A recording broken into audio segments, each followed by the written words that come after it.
Les amis, ravi de vous retrouver aujourd'hui pour une nouvelle vidéo. J'espère que vous allez bien, moi ça va super et aujourd'hui on se retrouve pour une nouvelle vidéo dans laquelle on va parler du Stade Brestois pour le deuxième épisode de notre série sur les mercatos des clubs de Ligue 1 et voilà, j'ai pris plaisir à préparer cet épisode sur le Stade Brestois et je me suis rendu compte que Brest au fur et à mesure des saisons s'imposait comme un bon pensionnaire de la Ligue 1 mais un bon pensionnaire qui n'a pas énormément d'ambition et qui n'essaye pas de viser plus haut. Or, avec la Ligue 1 qui passe à 18, je pense vraiment que le club breton peut aspirer à une meilleure place sur les prochaines saisons. On sait que la saison prochaine, par exemple, la 7e place sera qualificative pour la Conference League et je pense vraiment que Brest peut devenir un sérieux candidat à cette 7e place. Ils vont enchaîner en 2023-2024 leur 5e saison de suite dans l'élite, donc c'est quand même un bon élève de notre championnat et depuis qu'ils sont revenus en Ligue 1, ils ont fait successivement 14e, 17e, 11e, 14e, donc c'est vrai que c'est un bon élève, mais un bon élève qui n'essaye pas de viser plus haut. Or, je pense que Brest pourrait vraiment viser plus haut. Le bilan de la saison dernière, eh bien, Brest a fini 14e de la dernière édition de la Ligue 1. Ils ont fait moins bien que lors de la saison d'avant, 2021-2022, où ils ont fait leur meilleure performance depuis leur retour dans l'élite en finissant 11e. L'année dernière, donc c'est 14e. Évidemment, ça n'est pas forcément une déception. Je pense qu'ils sont à leur place, mais je pense vraiment qu'avec les joueurs dont ils disposent dans leur effectif, ils peuvent vraiment viser plus haut. La saison avait mal commencé. Ils avaient commencé avec Derzakarian qui a rapidement été remercié. Et en janvier, un visage plutôt connu de la télévision française et des fans de foot est arrivé. C'est Eric Roy. Eric Roy qui avait été consultant à Beansport, qui avait été consultant à France Télévisions et qui a été engagé donc par le Stade Brestois. Il avait entraîné Nice en 2011. Il avait été directeur sportif de Lens, de Watford et même de Nice. Donc c'est quelqu'un qui connaît très bien le football, qui est très intégré dans le monde du football. Et donc ça a été un peu une surprise de le voir débarquer sur le banc du Stade Brestois parce que normalement, comme je le disais dans les précédentes vidéos, les clubs français aiment bien faire du recyclage et aller chercher des coachs qui étaient déjà sur des bancs de Ligue 1 sur les 2-3 dernières saisons. Or là, en allant chercher un coach qui n'avait plus coaché depuis une dizaine d'années, ils ont vraiment marqué la surprise. Et vous savez qu'Eric Roy avait signé un contrat jusqu'à la fin de cette saison et le bon boulot qu'il a fait qu'il a été prolongé de 2 ans, donc le contrat court jusqu'en 2025 et c'est vrai que depuis janvier il faut reconnaître qu'Eric Roy fait quand même plutôt du bon travail. Il y a 9 victoires, 7 nuls, 7 défaites, c'est quand même pas un bilan extraordinaire mais c'est un bon bilan qui a permis à Brest de sortir de son marasme et de se maintenir. Mais c'est vrai que sur la saison dernière il n'y a pas grand chose à dire, tu finis 14e, tu maintiens ton image de bon élève de l'élite, mais je pense que Brest devrait quand même viser un peu plus haut, à l'image par exemple d'un Montpellier. Je pense que Brest gagnerait à essayer d'avoir un peu plus d'ambition. Maintenant, on va parler des arrivées au niveau des transferts. On va parler du mercato 2023-2024 et c'est un mercato très intéressant. Un club là aussi qui travaille très bien. Madi Camara, par exemple, 3 millions d'euros, milieu de terrain de Saint-Etienne, milieu de terrain plutôt connu qu'on avait vu en Ligue 1 lorsque les Verts étaient encore dans l'élite, 25 ans. Il avait été prêté sur la fin de saison dernière, sur la saison dernière, je crois, en entier. L'option d'achat a été levée cette saison, 3 millions d'euros. Donc je trouve que c'est vraiment pas mal. C'est un bon joueur pour la Ligue 1. J'aime beaucoup le profil. Je pense que pour jouer le maintien, Madi Camara, c'est très bien. Mais si tu veux viser plus haut, je pense quand même qu'il faudrait se porter sur d'autres profils parce que tu avais quand même Belkebla qui était au milieu de terrain, qui est quand même un joueur, je pense, qui peut jouer dans un top 10 Ligue 1. Là, tu as Madi Camara. Je pense quand même que tu régresses un peu, mais ça reste quand même un milieu de terrain de bonne qualité pour jouer le maintien en Ligue 1. Ensuite, Bradley Loco, l'arrière gauche de Reims, qui avait été prêté sur la fin de saison dernière du côté de la Bretagne et qui a vu l'option d'achat être levée, 500 000 euros arrière gauche. Là, c'est pas mal, tu as fait bien concurrent avec Reims et puis surtout, tu as un latéral gauche très offensif qui n'hésite pas à monter, etc., qui est jeune, en plus 21 ans.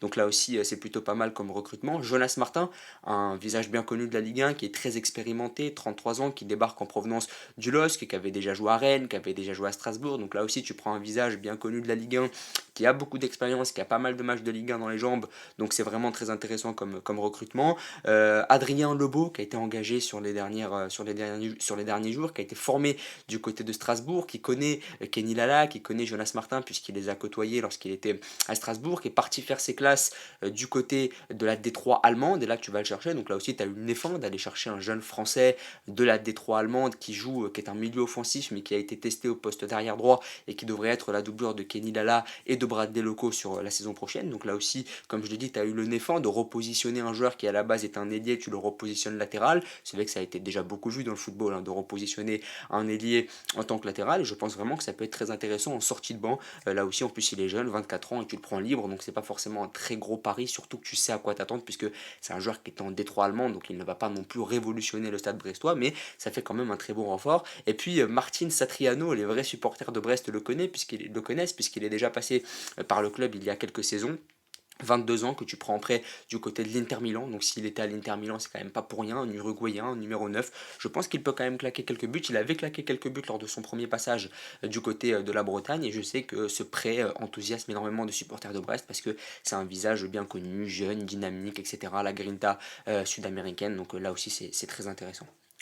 Au niveau des départs, et le principal départ que tu as connu, mais tu as quand même réussi à encaisser un beau chèque de ce départ-là, c'est le départ de Franck Honora qui est parti du côté de Gladbach. Et c'est vrai que j'ai été assez surpris parce que Gladbach c'est quand même un gros club allemand, et Honora, je n'avais pas l'impression que c'était le crack ultime de sa génération, mais c'est vrai qu'il a quand même fait de très belles choses du côté de Brest, et il part donc pour 8 millions d'euros, mais je sais que ça avoisine quand même les 10 millions, et donc ça c'est une somme qui n'est pas du tout inintéressante pour Brest, et évidemment qu'il faut remplir les caisses, mais malheureusement les 10 millions que tu as encaissés pour Honora, tu ne vas pas les utiliser pour recruter des joueurs. Tu vas plutôt les utiliser pour stabiliser tes finances et pour éviter de te faire recadrer par la DNCG, éviter une certaine peur de la rétrogradation en Ligue 2. Et c'est vrai que c'est un peu dommage de se dire que tu vas encaisser 10 millions mais que tu ne vas pas les utiliser pour recruter d'autres joueurs de qualité, mais plus pour stabiliser tes finances. Bien sûr, il ne faut pas avoir un destin à la Sochaux. Évidemment, le but c'est quand même de sécuriser ses finances, mais voilà, tu as quand même pris pas mal d'argent là-dessus. 10 millions, c'est pas un transfert anodin quand on s'appelle le Stade Brestois. L'année dernière, on aura c'est quand même 6 buts, 5 passes décisives. C'est un joueur qui fait des choses très intéressantes depuis des années du côté de Brest, et c'est vraiment bien de l'avoir vendu, même si évidemment, sportivement, tu perds beaucoup. Ensuite, Jere Uronen qui est parti du côté des États-Unis à Charlotte, défenseur gauche, un Finlandais de 29 ans. Bon, tu l'as bradé, hein, 500 000 euros, mais bon, évidemment, on va pas cracher dessus. Et puis, il y a beaucoup de joueurs qui sont partis libres, des joueurs importants, hein, Jean-Kévin Duverne, Aris Belkebla, Loïc Rémy, Noah Fadiga. Malheureusement, tu n'as pas réussi à gagner de l'argent dessus. Le plus gros regret, c'est quand même Belkebla, qui est resté 5 saisons au club et qui finalement part libre, alors qu'il a vraiment été révélé aux yeux du monde entier, aux yeux de la France, du côté de Brest, et c'est vraiment dommage de n'avoir tiré 0 € de ce joueur qui est quand même un joueur de très grande qualité, qui je pense va signer dans un bon club, à part s'il cède aux sirènes qataris, saoudiennes, etc. Mais c'est vrai que c'est quand même un joueur de qualité, c'est frustrant de le voir partir à 0 €. Et puis il y a eu des fins de prêt avec Albert Ellis, t'as pas levé l'option d'achat pour l'attaquant hondurien, je trouve ça un peu dommage, je trouve que c'est un joueur de qualité, qui aurait apporté un peu de percussion devant pour accompagner le Doiron et Del Castillo, c'est dommage. Et puis tu as des transferts un peu plus anecdotiques avec Blasquez et le Maréchal, là aussi, qui ont vu leur prêt expirer. Mais c'est vrai qu'au niveau des départs, mis à part la grosse vente d'Honora, t'as pas vraiment de grosses ventes, mais tu as surtout de grosses pertes sportives avec Duverne, Belkebla, Rémy, dont tu n'as pas tiré un seul euro, donc c'est assez dommage. Maintenant, on va parler du 11 de Brest. Et c'est vrai que ce 11-là est un 11 plutôt intéressant pour essayer de gratter la 9e, la 10e place. Ils ont déjà gratté la 11e place il y a 2 saisons. Il n'y a pas de raison que Brest n'essaye pas de gratter une 9e ou une 10e place sur la saison prochaine. Je suis plutôt optimiste quand on voit la fin de saison de Brest et quand on voit ce qu'a réussi à faire Eric Roy sur les derniers mois.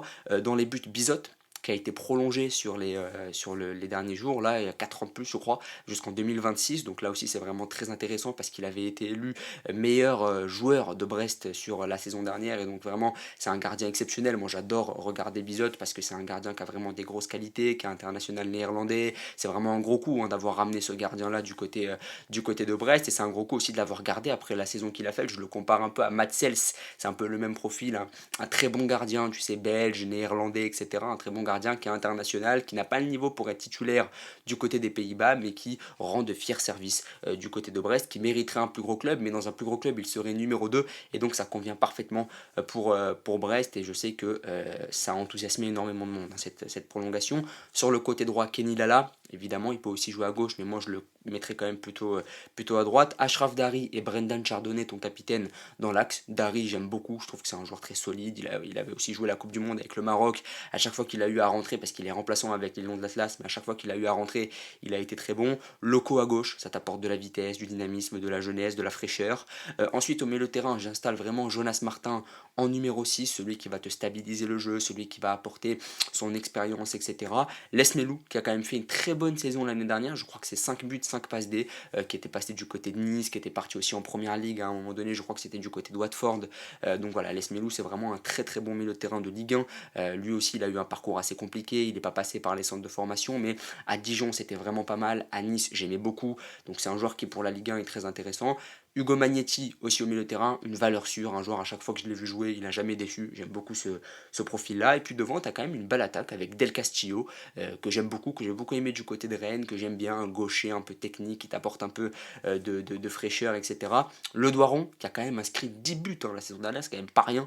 Le Doiron, c'est un joueur un peu sous-coté, dont on ne parle pas beaucoup, mais qui a énormément de qualité, qui peut mettre sa dizaine de buts comme il l'a prouvé la saison dernière. Et puis Satriano, je mettrai Satriano, je l'accompagnerai avec le Doiron qui jouerait un peu ce rôle de créateur, ce joueur qui décroche, et Satriano vraiment en tueur devant. Je pense vraiment que ça peut bien s'accorder, ces trois-là, Del Castillo un peu technique, le Doiron un peu pour décrocher, et Satriano en renard des surfaces, ça peut vraiment faire un bon mélange. Donc voilà, cette équipe sur le papier elle est pas mal, et puis sur le banc, tu as des joueurs comme Erel, Brassier, Camara, Pereira Lage, qui est un bon joueur de Ligue 1 aussi, Steve Mounier, hein, qu'on n'a pas oublié, qui est quand même un bon attaquant aussi, Karamoko Dembélé, qui était la grande attraction au début de sa carrière. Je me rappelle au Celtic Glasgow, il avait commencé en pro quand il avait 14-15 ans. L'année dernière, son transfert avait hypé beaucoup de monde. Bon, finalement, on est un peu déçu de la tournure que prend sa carrière, mais je pense que c'est un jeune joueur qui peut encore progresser et c'est vraiment pas mal.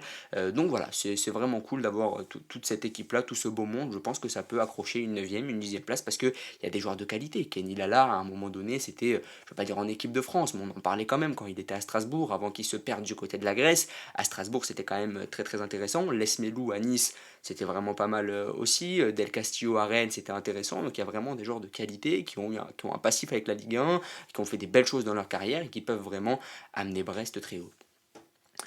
Maintenant, on va parler du coach, le coach Éric Roy. Alors, Éric Roy, vraiment, son arrivée a surpris énormément de monde. Personne ne s'attendait à le voir débarquer sur le banc de Brest. Comme je dis, on s'attendait à ce que Brest fasse du recyclage comme de très nombreux clubs de Ligue 1. Et finalement, il reste. Il a signé dans un premier temps de janvier à juin. Les bonnes performances du club ont fait qu'il va continuer jusqu'en 2025. Et je pense qu'il va s'inscrire sur un long terme du côté de Brest. Il fait des belles choses. Après, il faut voir aussi la tournure que va prendre la saison de Brest la saison prochaine. Mais en tout cas, j'aime beaucoup ce coach, il fait vraiment de très belles choses. Comme je l'ai dit, il avait été DS de Nice, il avait été DS de Lens, il est même allé en première ligue du côté de Watford. Il connaît aussi très bien les médias parce qu'il a bossé à Beansport, il a bossé à France Télé. Donc voilà, c'est quelqu'un qui maîtrise vraiment les rouages du métier. Et c'est bien aussi d'avoir un peu cette expérience-là. Donc voilà, pour vraiment essayer de faire cohabiter tout ce beau monde, parce qu'il y a vraiment des joueurs de grande qualité du côté de Brest. Je pense vraiment que c'est l'homme qu'il te faut. Les objectifs du Stade brestois, évidemment, c'est le maintien, mais je pense qu'après avoir passé autant d'années dans l'élite, c'est déjà la 5e année de Brest dans l'élite, il faudrait peut-être viser